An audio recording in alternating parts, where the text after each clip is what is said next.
Good afternoon, everyone. I'm Olivia Gatfield, Senior Research Officer at Autism CRC.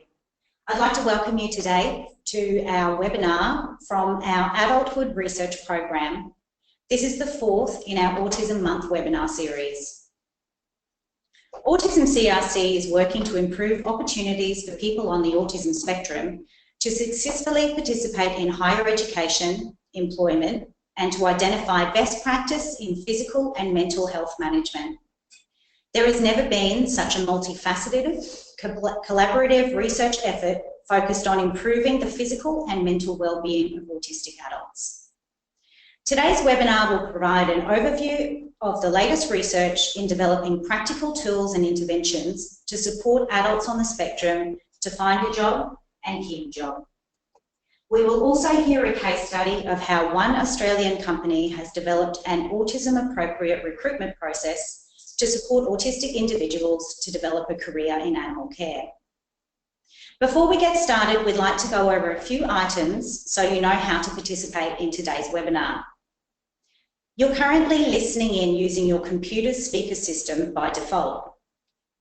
If you'd prefer to join over the phone, just select telephone in the audio pane and the dial-in information will be displayed. You have the opportunity to submit text questions to the presenters by typing your questions into the questions pane of the control panel. You may send in your questions at any time during the presentation. We will collect these and address them at the end of today's presentation.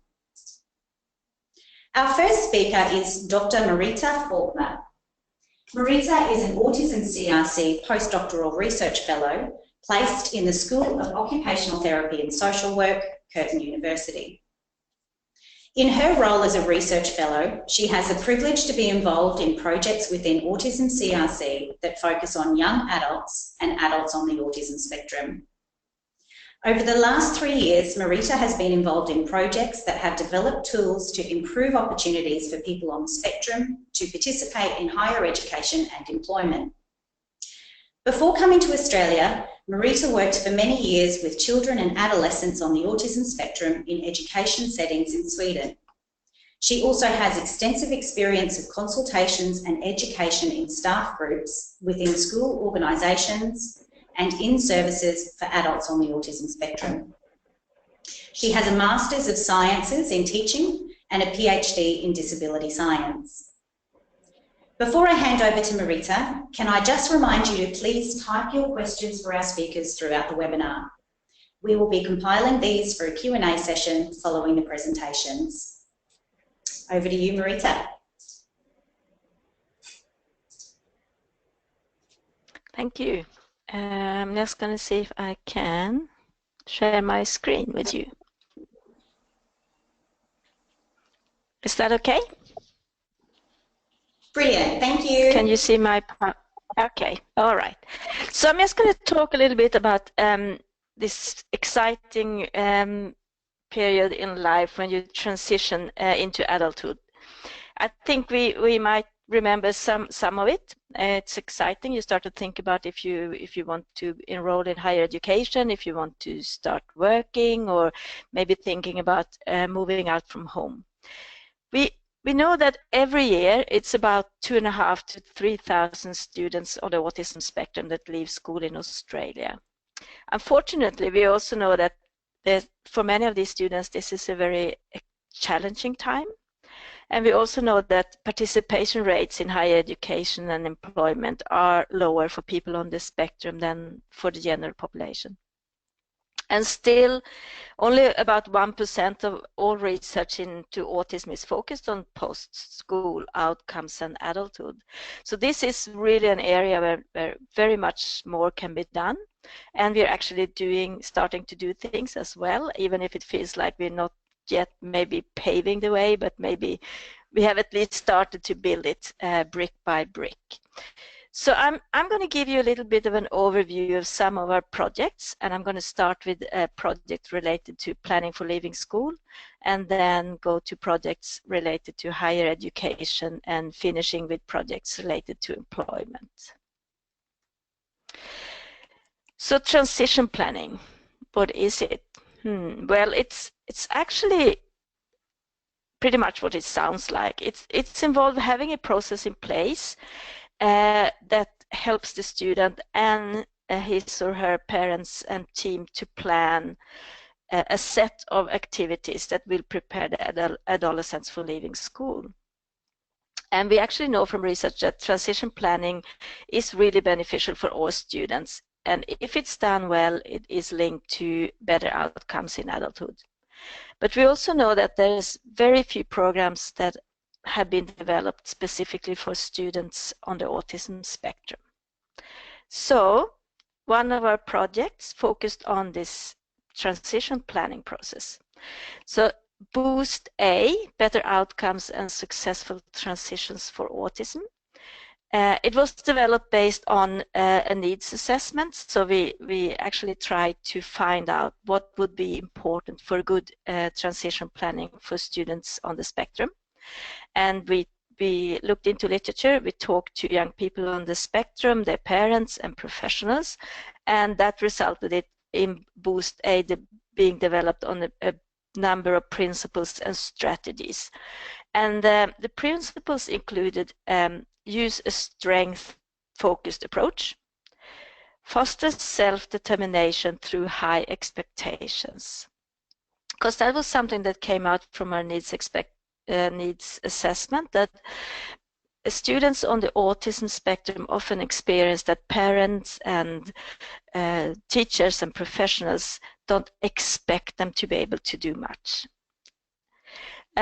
The third principle included promoting the big picture. That is actually providing the student with means to understand why this planning is important, because that's really a key aspect in the student feeling engaged and in control in this planning process. There were some specific strategies that were identified as well, and they included, we should actually start fairly earlier than what's happening today. We should include autism-specific but strengths-based assessments. It's really important that we create a strong team that work together in this process, and the process should be made clear for all involved, and especially the student. And again, this is really important for the student to be able to feel engaged and in control. And also we should promote community experiences. So focus on how can we provide the student with experiences from volunteering, work experience, or other outside school experiences. So what is Boost A? Boost A consists of 4 online modules. It's delivered on a web-based platform. The whole program begins with an introduction that tries to explain for the student the purpose of transition planning, and also why it's important to start this planning fairly early. So that is from the beginning trying to provide the student with the bigger picture. And then the first module is called About Me. And as you can see, it guides the student or the adolescent to identify his or her strengths and preferences. And it does that through 6 activities that explore different aspects of this. The second module is called My Team, and that's actually there for the adolescent and the parent to think about who would be important people to bring together in our transition planning team. The third module is about the first meeting. So that module is something that the team uses when they meet for the first time. And in that meeting, the program guides them to review the recommendations and job ideas based on the adolescent's strength and the previous assessments.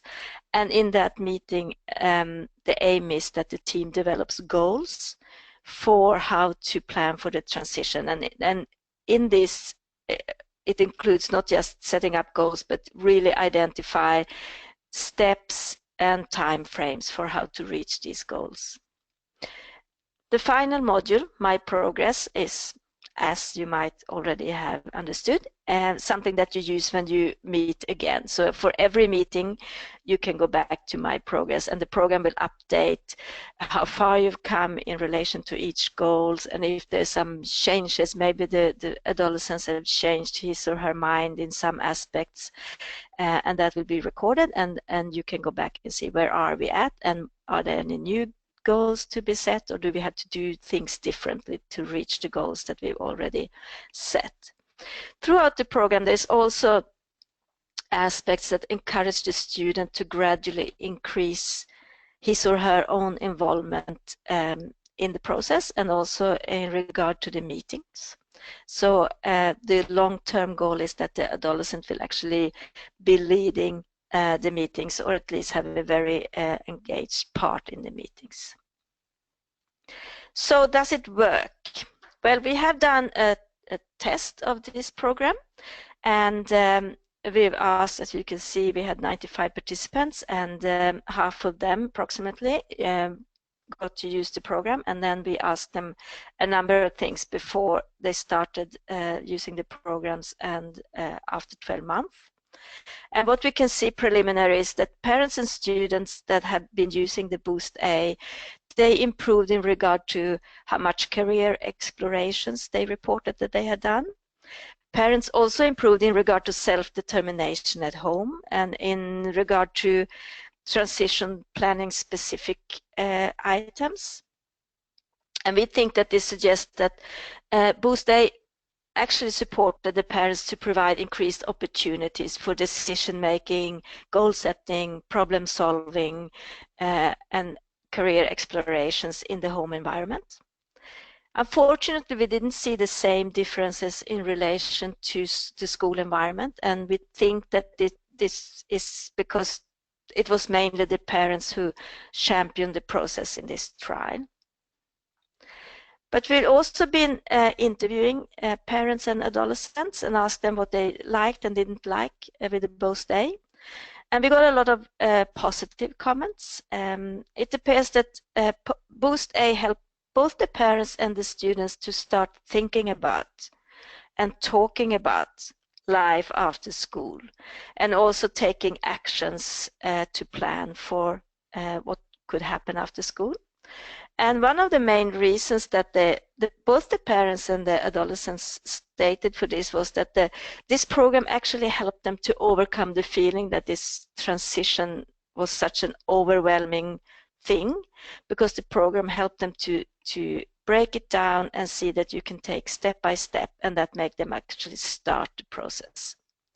But we also got comments that highlighted that it is really difficult to develop something that will be useful for everyone in this heterogeneous group.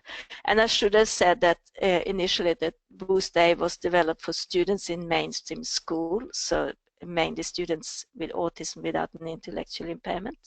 But even this group is quite heterogeneous. So as some students and parents thought that the introduction and the little video clips with information was really helpful, some also thought that maybe the language was a bit childish. But it seemed like that the fact that it's really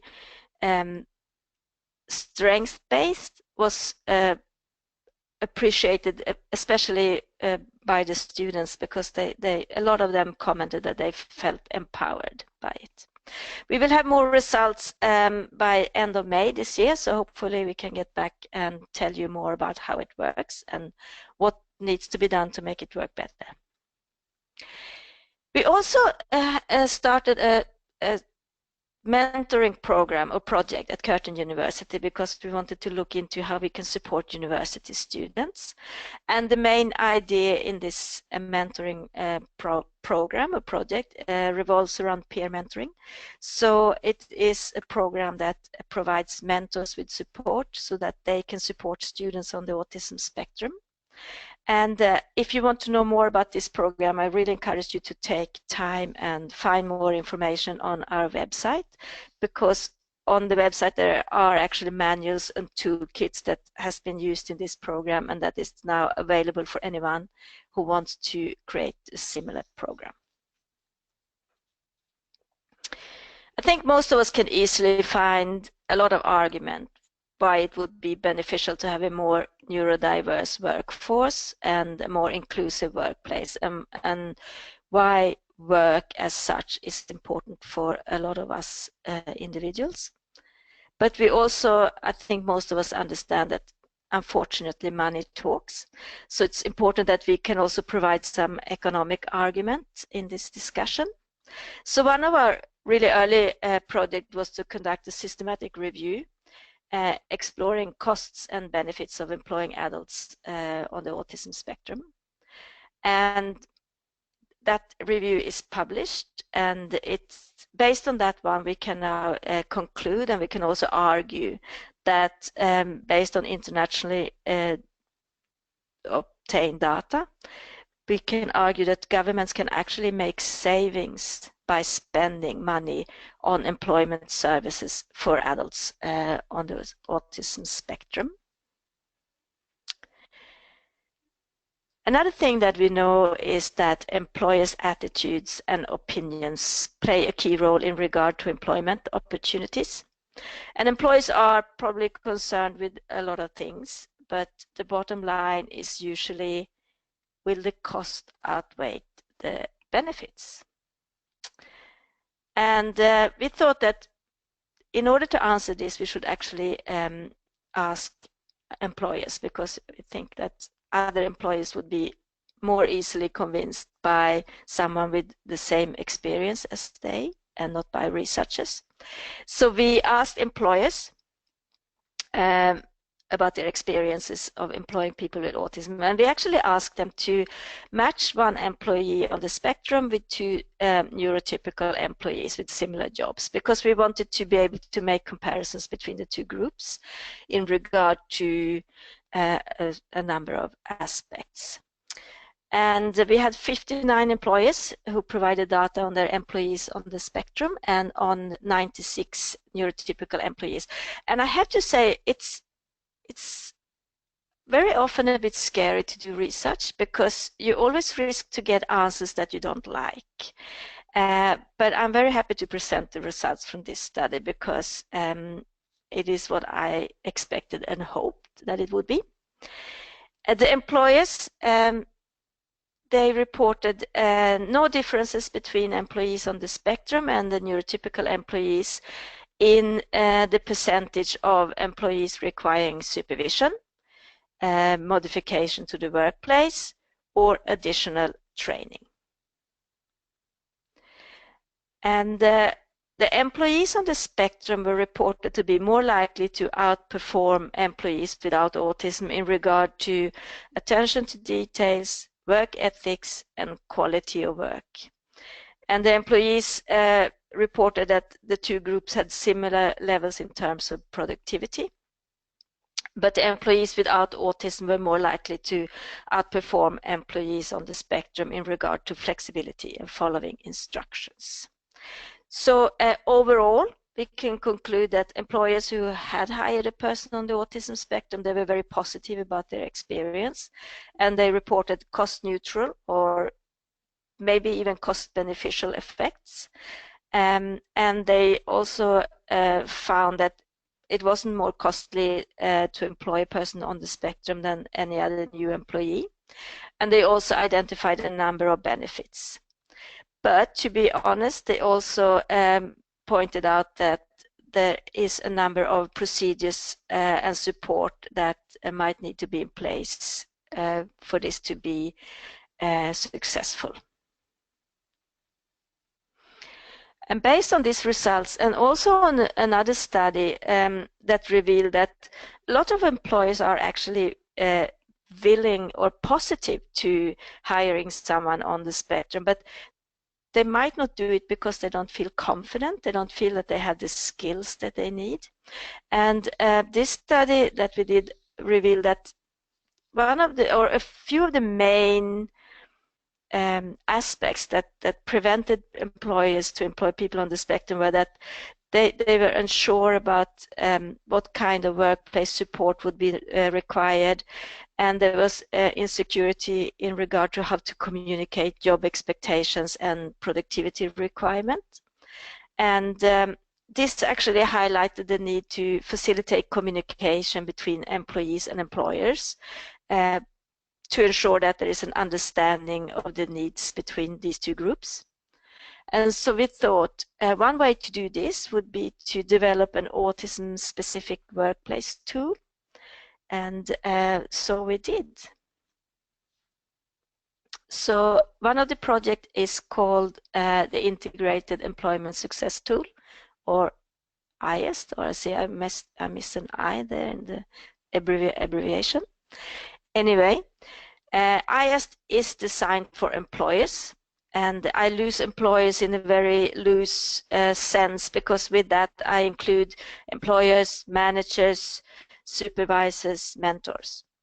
And the intention of the IEST is to encourage employers to focus on and use the skills that the employees on the spectrum bring to the workplace, just like you would do with any other employee, to assist employers and also colleagues and co-workers to identify potential environmental workplace difficulties for employees on the spectrum, because we actually do recognize that there might be some challenges. But we think that a lot of the challenges are actually environmental based, so we don't want to focus on the employees, but on the work environment. And we also think that if employers can recognize them and understand why some challenges occur, they will also know what to do to adjust the work environment.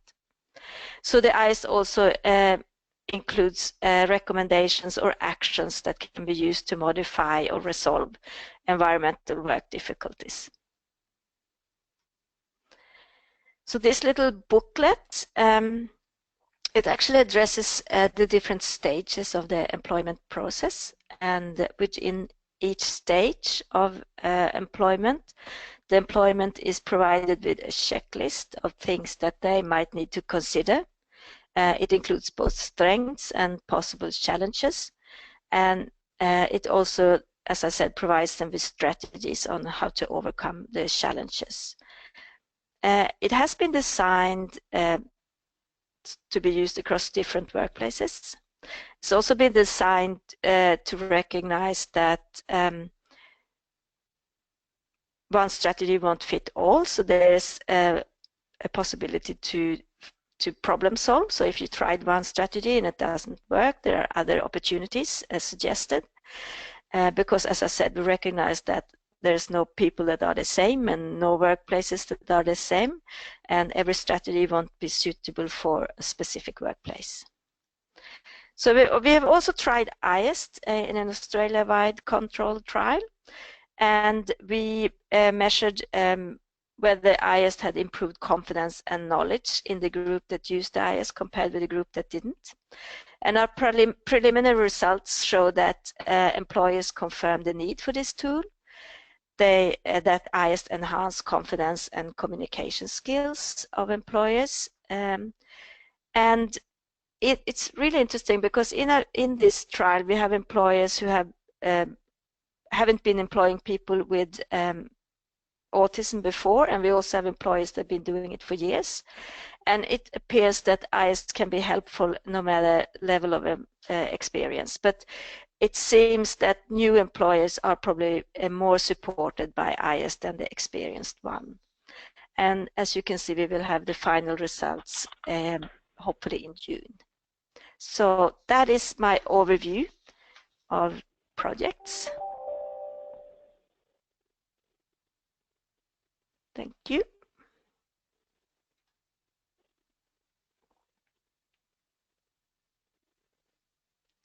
Let's see if I can, there you go.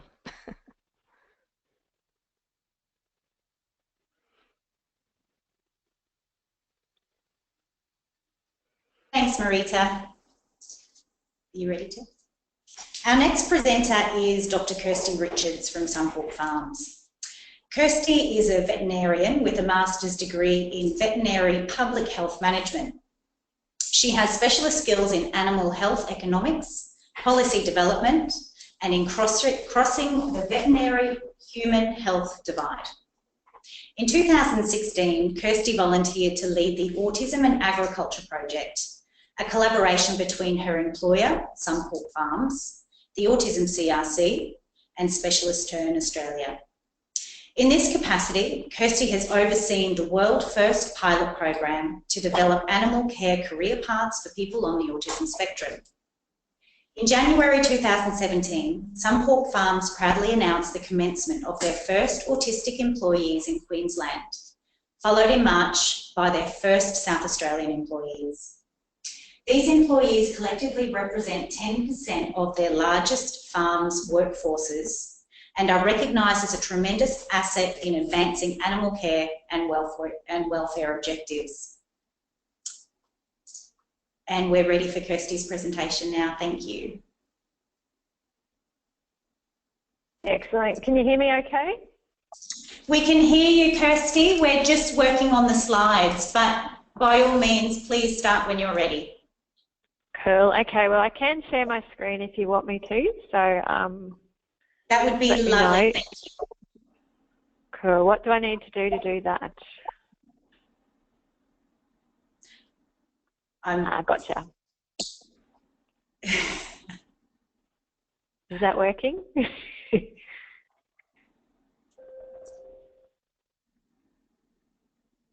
Sorry, Kirsty, I'm just finding out whose screen is being shared at the moment.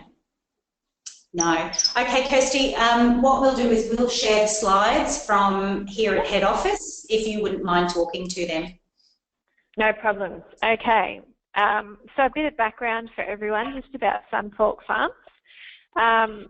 Sunpork Group comprises two main entities. We've got Sunpork Farms that breeds the pigs and Sunpork Fresh Foods that makes the food. Collectively, we have about 40,000 sows under our management, which equates to just under 500,000 animals at any given point in time. They're spread across 35 farms, spread between Queensland, New South Wales and South Australia. And collectively, we represent about 15% of the Australian pig industry. So just some pictures there showing some of our pigs and some of our products, just to give you a bit of perspective. From an autism perspective, we understand that traditional recruitment processes are very challenging for individuals on the spectrum. In particular, the resume and the interview probably doesn't get worse than having someone sit an interview. We understand that unemployment rates are high. We have labour force participation rates of about 34% versus 54% for people on with general disabilities. People on the spectrum are often underemployed. They're socially disadvantaged. They find skilled employment difficult to find and hard to retain, and this is despite being very capable and motivated. Workplace understanding and support is often poor, and I guess that contributes back to your retention rates and difficulty in actually obtaining work in the first place. And then if you look at the agriculture industry, there's a shortage of qualified labour and a great drain on that labour to other sectors. So we have a shortage of labour and of qualified labour, and where we do have good labour, it tends to disappear. We have a strong drive to innovate, to optimise animal care, to improve production and improve efficiency. So you can see there's a synergy there. We have a great untapped resource of individuals who currently can't get work and an industry that really does need qualified labour. So Autism and Agriculture is a collaboration between Sunpork Farms, the Autism CRC, the Pork CRC, Specialist Turn Australia and Epic Assist. It's funded by the South Australian Government with support from Boehring Ingelheim, who are a pharmaceutical company. The purpose of the program is twofold. One is to create career paths for autistic people in animal care, to employ their diverse skills and build employment in the employment capacity in the sector.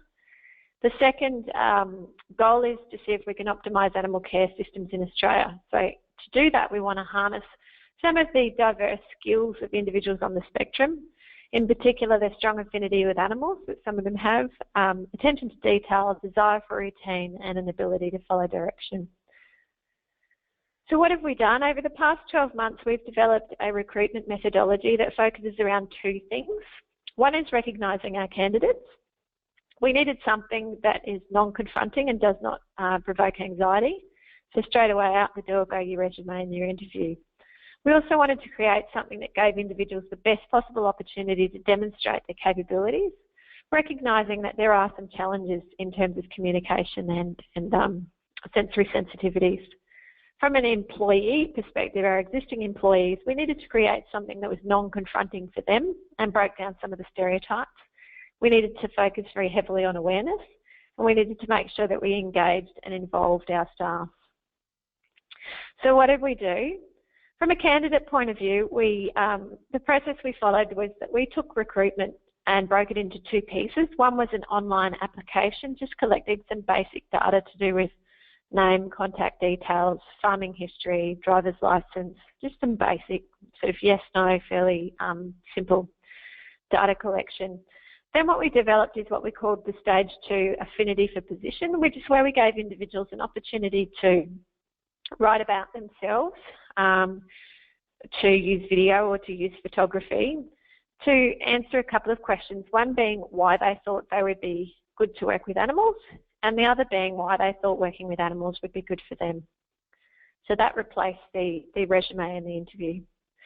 We then created what we call a virtual piggery, which was a piggery-like experience, but in a conference venue. So in a very safe environment with minimal sensory challenges, we recreated some of the experiences you would have in a piggery. We changed people into the clothing you would wear in a piggery. We had pens built where we gave people an opportunity to try climbing in, opening gate mechanisms.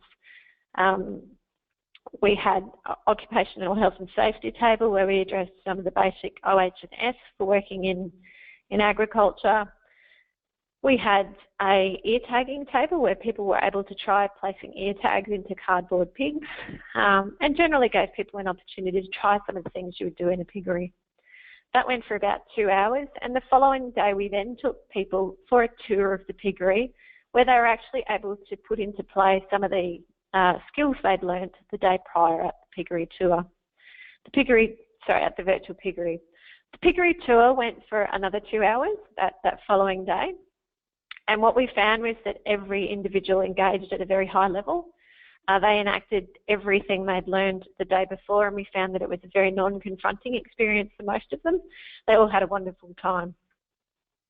We then spent the following week, which is a 3-day week, working with individuals 2 to 3 at a time with one trainer.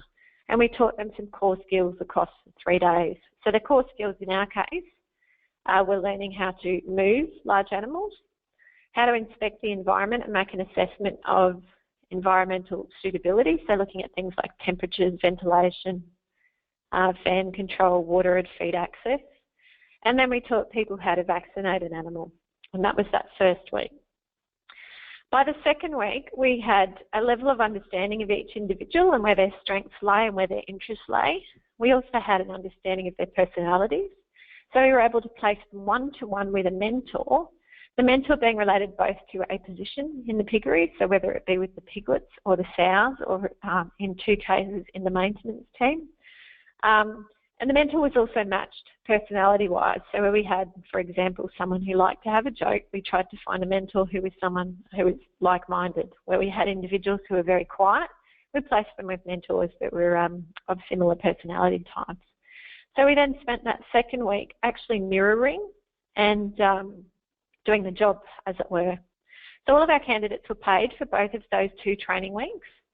And at the end of that second week, we then offered jobs.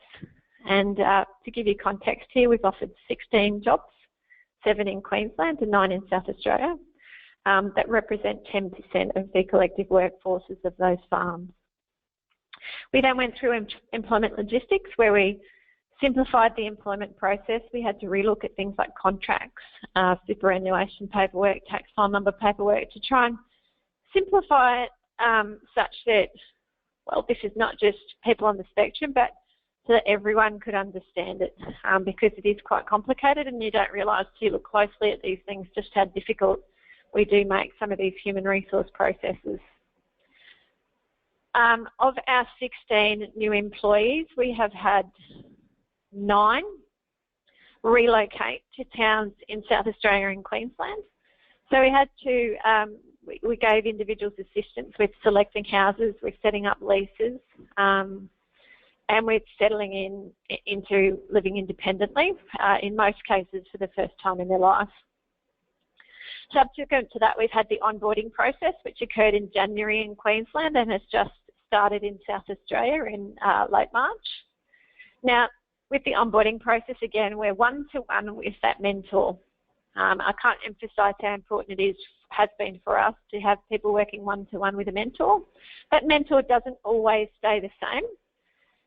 There may be a backup mentor, there may be someone else in the team who's capable of performing that mentor job, but at all times we do have our employees being mentored so that they're comfortable and that they understand what they're doing and they know what their job is involved at any given point in time. With every one of our new employees, we have commenced people part-time, Monday, Wednesday, Friday, and they're working up to full-time, such that we now have 6 out of 7 of our Queensland staff working full-time, and our South Australians are still all working part-time.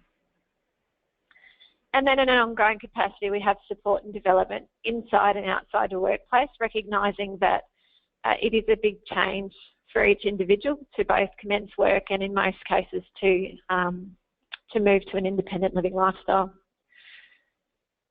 Sitting over the top, we have an Autism CRC Evaluation process, which is being undertaken by Curtin University. The goal of that being to try and make sure we identify what did and what didn't work in our program so we can make it better into the future.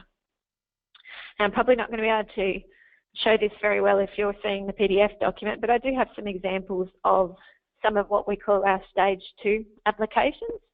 I'll read 1 or 2 of the ones that you can't see to you. So here's one. Ever since I was a child, I always had an undying and devoted passion to provide care and comfort for all creatures great and small. This is because I'm constantly fascinated by the behaviour and attributes of domesticated animals. There's another one you probably can't see. This is a photo of my family and I along with our dog Jagger. I'm second from the left. I like computer games, Star Trek, Star Wars, Phantom Comics, music and Nutella. And he goes on to describe a bit more about his lifestyle. I guess what I'm trying to describe to you guys here is how different the information we were given was to what you would get out of a resume and how much more valuable it was. We got a great picture of our individuals. We got a really lovely introduction to them, and it's things that you would never get out of a resume, and I guess I'd extend this to recruitment well beyond the scope of people on the spectrum to maybe this is something we should be doing generally with HR. We have one individual who writes, in 2010 I graduated from the Adelaide University with an undergraduate degree in animal science. After completing my degree, I went on to complete my honours degree, which I graduated from with second-class honours. So I guess that goes to demonstrate that we had immensely qualified individuals apply for our jobs, and in most cases, they were long-term unemployed. And just a couple of funny ones. We had one young man who's talking about his 40-kilo dog who, despite being so big, she still likes to sit on me. And he then goes on to comment, I would be good at working at Sunpork with the pigs because I really like animals. I'm very strong and I can easily pick the pigs up if needed to help them. And I think that young man actually didn't understand that some of our sows are over 300 kilograms. And probably what you can see there is one young man's very, I just thought it was beautiful. I have a full licence and I've never had a police fine or been in trouble except with my mum and dad who are both police officers. So we got a really lovely story about each individual and we felt like we knew them before we even met them. So moving on, I said the second part of our process was to do with our Sunpork employees. 95% plus of the people involved in a program like this are not on the spectrum. So it's very, very important that you remember that there's a large segment of the people you're dealing with who are not on the spectrum, and you need to make sure that they're included in the process. So what did we do for them? There was a full staff pre-employment survey, followed by the distribution of some fact sheets that we did multilingual. We recognised that whilst we were specifically recruiting for people on the spectrum, we did have a range of existing diversities in our company, one of them being a large proportion of Filipino staff. So we presented our our facts and our information in the most appropriate format for them, just as we presented our information for our autistic staff in a very understandable way for them. We had a full staff awareness session. We did that at every site where we rolled this program out, so we've now done this 3 times. We did management extension sessions, utilising the services of Autism SA in South Australia and Specialist Learning Queensland. We did some specific training with both our project and management team, and as I said, ongoing upskilling with our management team. With our buddies and mentors, I'd highlight that none of them had any background with autism. So they are people who work on the ground with the pigs on a day-to-day basis that came forward and volunteered to be mentors. They've had a lot of training and they will continue to have a lot of training into the future. It was very important that we included our buddies and management, their feedback in any decision-making processes. I'd highlight that it's absolutely critical to get that staff engagement by involving people and making them feel valued in their decisions, involving them in the decision-making process. We had subsequent awareness sessions when our employees commenced work, and we will have post-employment surveys undertaken by Curtin University and ongoing awareness and upskilling. And something I learned this morning talking to one of our autistic employees is that there is ongoing awareness happening in our sites right now by virtue of questions being asked by our general staff to our autistic employees. And I think that's wonderful because we're getting first-hand education by our autistic staff of our neurotypical staff. And I think that's a huge bonus that we didn't foresee, to be honest. Moving on, we took a lot of input from our new employees and we turned that into strategies and advice that we could feed back to our existing staff. So some examples: I have a sense of humour, but sometimes I find it hard to work out a joke. I just don't get them. I interpret what you're saying literally. If you tell me it's raining cats and dogs, I see pets coming out of the sky. My environment can sometimes feel a bit hostile. I've learned to turn myself off so that I do not get distressed by all the noise and other sensory things. I'm not ignoring you, I just don't hear you. Sometimes it takes me a bit longer to process things you're telling me. I might just be a bit quiet for a while I think about what you said. So we took that feedback from our employees and we turned it into some tips and strategies for our existing staff. These included, for example, give people time to respond to you. Our knee-jerk is always to keep asking or keep explaining, but we've had to learn just to stop and just to give people time. To avoid asking more than one question at a time. It seems pretty obvious, but it's not until you actually think about it that it suddenly becomes a good strategy to invoke. Know that some people do find eye contact uncomfortable, but this does not mean that they're not listening to you. And I can't emphasise enough how important how much emphasis we're now placing on visual teaching and visual learning. So showing people how to do things or using videos versus telling them or making them read what we have now learned are very wordy SOPs. I won't go much into the next slide, which is just to highlight the scope of people involved. This is certainly not a one-man project. It's a team effort and you need everyone involved. From everyone in your existing business through to your training organisations, the local community.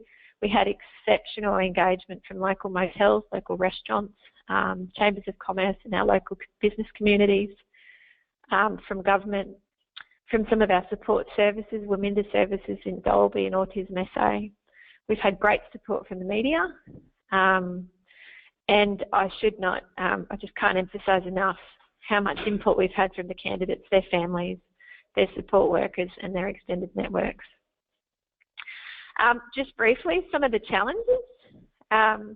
Buy-in and engagement from our staff was always going to be a challenge. We knew that from the start when we emphasised very heavily the awareness and engagement side of things.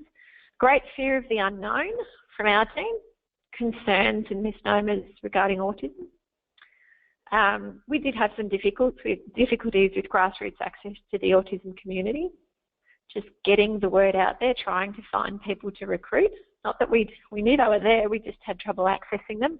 And I hope into the future we'll be able to utilise our new employees to do that better. Privacy and collection of personal information, clarity and understanding. We very quickly realised how many words we use in our work instructions and our employment documents.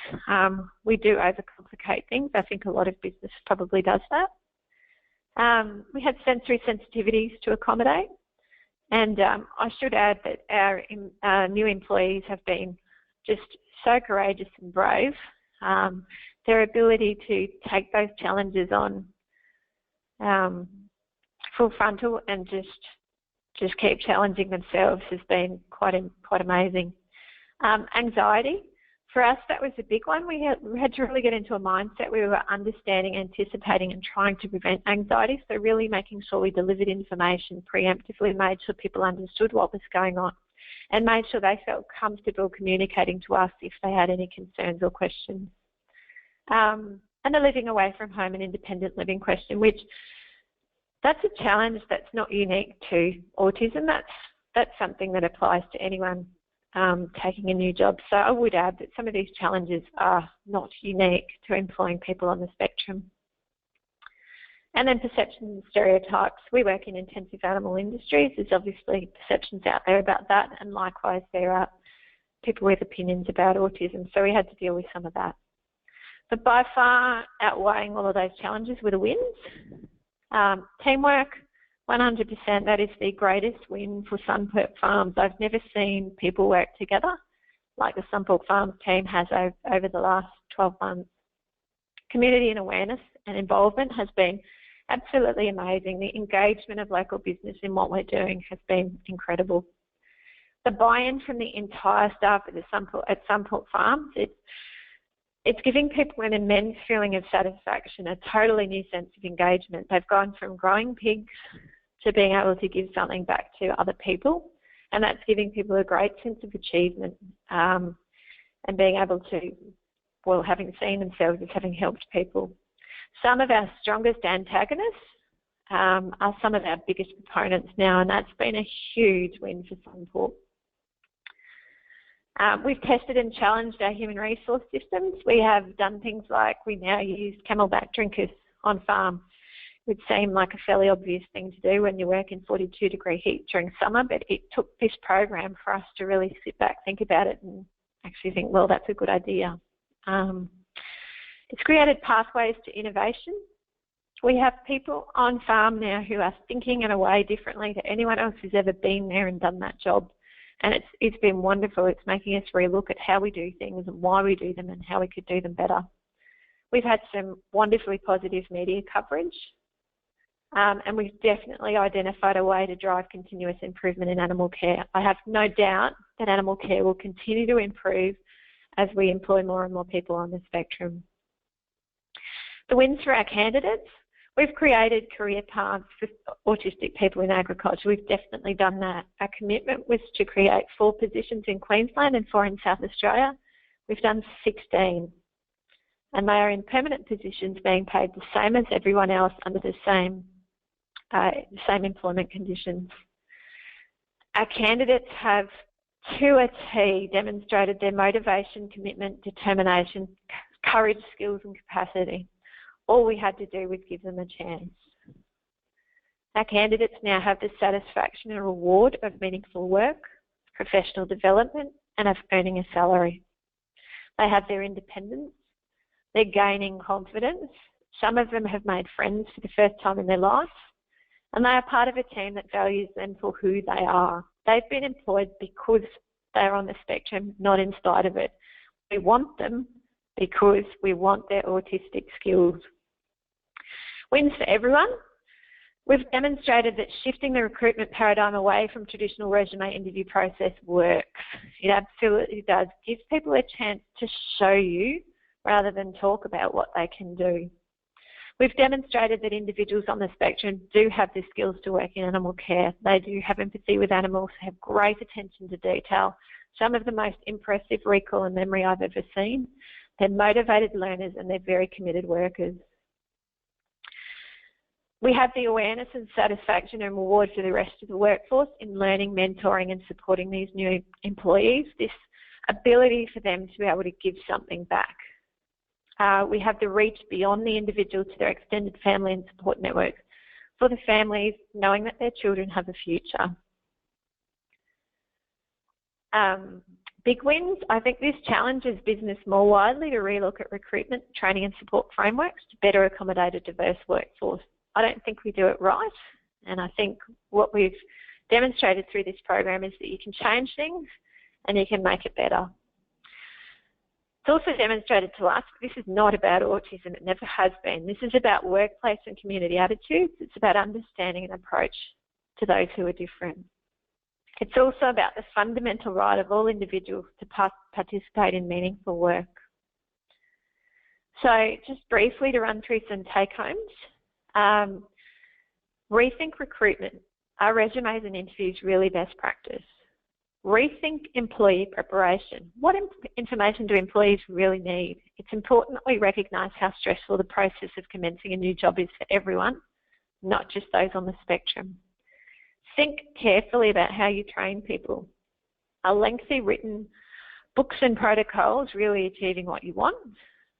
Do your staff actually understand them? And could you do it better using some visual techniques? Be flexible in how you structure your workplace for new employees. Our big take home here is consider starting people part-time. Recognise that it is a very challenging thing to do to start a new, or in many cases at a first workplace. Be a bit flexible in how you commence that work process for them. Embrace diversity. Diversity drives innovation. Innovation drives productivity and efficiency and profitability. Pay attention to your workplace preparation and readiness. Things like this program only work where you have the momentum of the masses on your side. I can't underestimate that one. If you don't have your workforce on side, these programs will not work. Again, another one I would emphasise, mentor one-to-one and integrate your new employees into your work teams from the very first day. Never foster a fit situation where you have a group of different people. You don't want that. You want everyone to be working as a team. You want people fully integrated. And never ever forget the importance of ongoing support, which is where we're at now. I guess you could say we've really just started. And support extends to new employees. That's inside and outside the workplace. So we have support workers in place outside work for all of our new employees. We also have support in place inside the workplace. It extends to your mentors. You need to make sure you're extending them, that they understand what they're doing, that you're giving them the skills to do what they're trying to do as best they can. So professional development, and then also recognition and rewards. Then don't forget your managers and the rest of your workforce, because everyone's part of this team. Collaboration, communication. This is not a one-man show, as I mentioned earlier. Everyone needs to work together as a team. And another one I would not underemphasise is encourage input from those on the ground and really value it, because these are the people at the coalface. So I'm talking specifically in this case about your new employees and your mentors. Make sure you're listening to them, because they'll tell you exactly what's going on. You don't need to guess. And I guess the big take home is what we've been doing a great big catalyst for change in basic HR and how we manage people, full stop. People on the spectrum and people not on the spectrum. So just quickly to run you through a few pictures. This is some images from our virtual piggery in Queensland. The first shows some of our young men practicing putting ear tags into some beautifully constructed cardboard pig's heads. On the next slide up on the left, you can see one of our senior managers going through one-to-one some biosecurity as relates to being in a piggery. Down on the right, you can see one of our trainers teaching a young lady how a gate mechanism works. There's our same trainer. He's teaching a young man how to climb into and out of a pen that we've constructed inside this conference room. It's quite amazing how people picked it up, and it's so much easier to teach these kinds of skills when you don't have pigs around. Moving on, we have our piggery tour. That's the manager of this particular farm, and you can see how he's really getting into what he's trying to explain there to his new employees. Followed by the guy on the right with the yellow earmuffs. He's an actual farm manager, and he's there having a great discussion with one of our new employees about something. I'm not quite sure, but they certainly had a good chat. We went through a lot of the mechanics of how our sheds work with temperature and ventilation controls, and we did that all manually and visually rather than throwing books of paper at people that describe these things. We actually showed them, and we did it on the spot. There's some of our other staff and new recruits in the piggery, and the young man down on the right with what we call our weaner pigs.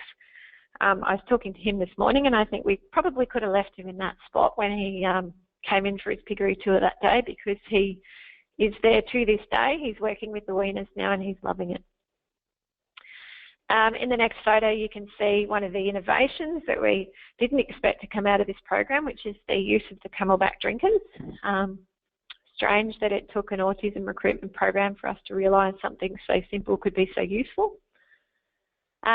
Moving on, there's a photo of all of our new employees in Queensland. They're all currently working. They've been in work now for almost 3 months. And in the last image, you can see these are our 9 employees who've just commenced in South Australia. And I guess the intent of this particular slide is to show you that these individuals are fitting in everywhere in our work environment. We have people working with piglets. We have a young man up second from the top on the right who's working for our research and development team. There's a man on the far right. You can see who's working in maintenance, who's building a feeder there. You have a young lady down on the bottom row who's working also with the weaners, and the young man to her left is working with what we call our electronic sow feeders. So there is a huge range of applications that we now have people on the spectrum working in, and they're all doing a wonderful job. And I can't emphasise enough what a culture changer they've been for our company, and what a wonderful asset they are to our team. Thank you.